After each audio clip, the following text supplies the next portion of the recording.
When men began to increase in number on the earth, and daughters were born to them, the sons of God saw that the daughters of men were beautiful, and they married any of them they chose. Then the Lord said, "My spirit will not contend with man forever, for he is mortal. His days will be 120 years. The Nephilim were on the earth in those days, and also afterward, when the sons of God went to the daughters of men and had children by them. They were the heroes of old, men of renown. The Lord saw how great man's wickedness on the earth had become, and that every inclination of the thoughts of his heart was only evil all the time. The Lord was grieved that he had made man on the earth, and his heart was filled with pain. So the Lord said, I will wipe mankind, whom I have created, from the face of the earth, men and animals and creatures that move along the ground, and birds of the air, for I am grieved that I have made them." But Noah found favor in the eyes of the Lord. This is the account of Noah. Noah was a righteous man, blameless among the people of his time, and he walked with God. Noah had 3 sons, Shem, Ham, and Japheth. Now the earth was corrupt in God's sight, and was full of violence. God saw how corrupt the earth had become, for all the people on earth had corrupted their ways. So God said to Noah, "I am going to put an end to all people, for the earth is filled with violence because of them. I am surely going to destroy both them and the earth. So make yourself an ark of cypress wood. Make rooms in it and coat it with pitch inside and out. This is how you are to build it. The ark is to be 450 feet long, 75 feet wide, and 45 feet high. Make a roof for it and finish the ark to within 18 inches of the top. Put a door in the side of the ark and make lower, middle, and upper decks. I am going to bring floodwaters on the earth to destroy all life under the heavens. Every creature that has the breath of life in it, everything on earth will perish. But I will establish my covenant with you, and you will enter the ark, you and your sons, and your wife and your sons' wives with you. You are to bring into the ark 2 of all living creatures, male and female, to keep them alive with you. 2 of every kind of bird, of every kind of animal, and of every kind of creature that moves along the ground will come to you to be kept alive. You are to take every kind of food that is to be eaten, and store it away as food for you and for them." Noah did everything just as God commanded him. The Lord said to Noah, "Go into the ark, you and your whole family, because I have found you righteous in this generation. Take with you 7 of every kind of clean animal, a male and its mate, and 2 of every kind of unclean animal, a male and its mate, and also 7 of every kind of bird, male and female, to keep their various kinds alive throughout the earth. 7 days from now, I will send rain on the earth for 40 days and 40 nights, and I will wipe from the face of the earth every living creature I have made." And Noah did all that the Lord commanded him. Noah was 600 years old when the floodwaters came on the earth. And Noah and his sons and his wife and his sons' wives entered the ark to escape the waters of the flood. Pairs of clean and unclean animals, of birds and of all creatures that move along the ground, male and female, came to Noah and entered the ark, as God had commanded Noah. And after the 7 days, the floodwaters came on the earth.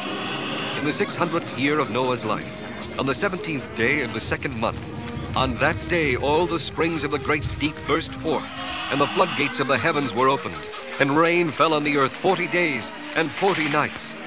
On that very day Noah and his sons, Shem, Ham, and Japheth, together with his wife and the wives of his 3 sons, entered the ark. They had with them every wild animal according to its kind, all livestock according to their kinds, every creature that moves along the ground according to its kind, and every bird according to its kind, everything with wings.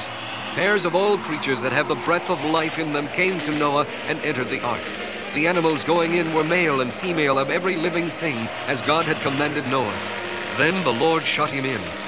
For 40 days the flood kept coming on the earth, and as the waters increased, they lifted the ark high above the earth. The waters rose and increased greatly on the earth, and the ark floated on the surface of the water. They rose greatly on the earth, and all the high mountains under the entire heavens were covered. The waters rose and covered the mountains to a depth of more than 20 feet. Every living thing that moved on the earth perished, birds, livestock, wild animals, all the creatures that swarm over the earth, and all mankind. Everything on dry land that had the breath of life in its nostrils died. Every living thing on the face of the earth was wiped out, men and animals, and the creatures that move along the ground, and the birds of the air were wiped from the earth. Only Noah was left, and those with him in the ark. The waters flooded the earth for 150 days. But God remembered Noah and all the wild animals and the livestock that were with him in the ark. He sent a wind over the earth, and the waters receded. Now the springs of the deep and the floodgates of the heavens had been closed, and the rain had stopped falling from the sky. The water receded steadily from the earth. At the end of the 150 days, the water had gone down, and on the 17th day of the 7th month, the ark came to rest on the mountains of Ararat. The waters continued to recede until the 10th month, and on the first day of the 10th month, the tops of the mountains became visible.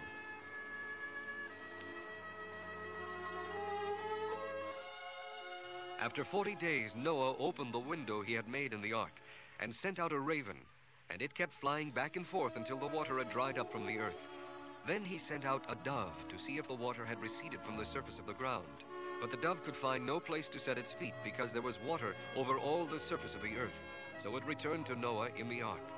He reached out his hand and took the dove and brought it back to himself in the ark. He waited 7 more days and again sent out the dove from the ark. When the dove returned to him in the evening, there in its beak was a freshly plucked olive leaf. Then Noah knew that the water had receded from the earth. He waited 7 more days and sent the dove out again, but this time it did not return to him. By the first day of the first month of Noah's 601st year, the water had dried up from the earth.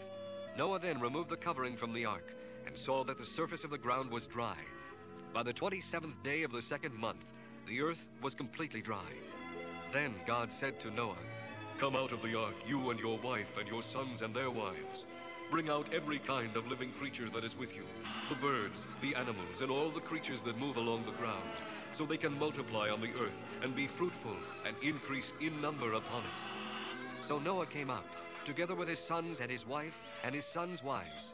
All the animals and all the creatures that move along the ground and all the birds, everything that moves on the earth came out of the ark, one kind after another.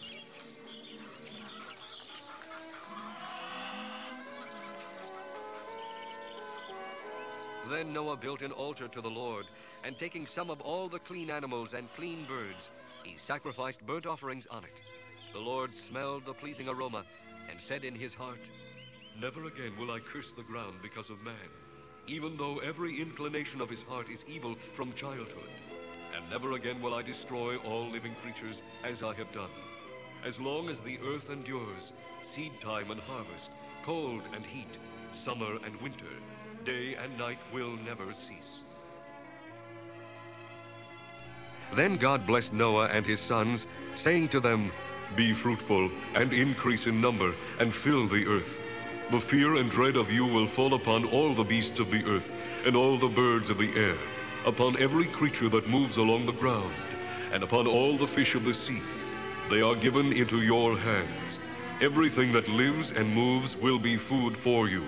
Just as I gave you the green plants, I now give you everything. But you must not eat meat that has its lifeblood still in it. And for your lifeblood, I will surely demand an accounting. I will demand an accounting from every animal, and from each man too, I will demand an accounting for the life of his fellow man. Whoever sheds the blood of man, by man shall his blood be shed. For in the image of God has God made man. As for you, be fruitful and increase in number. Multiply on the earth and increase upon it." Then God said to Noah and to his sons with him, "I now establish my covenant with you and with your descendants after you, and with every living creature that was with you, the birds, the livestock, and all the wild animals. All those that came out of the ark with you, every living creature on earth. I establish my covenant with you. Never again will all life be cut off by the waters of a flood. Never again will there be a flood to destroy the earth."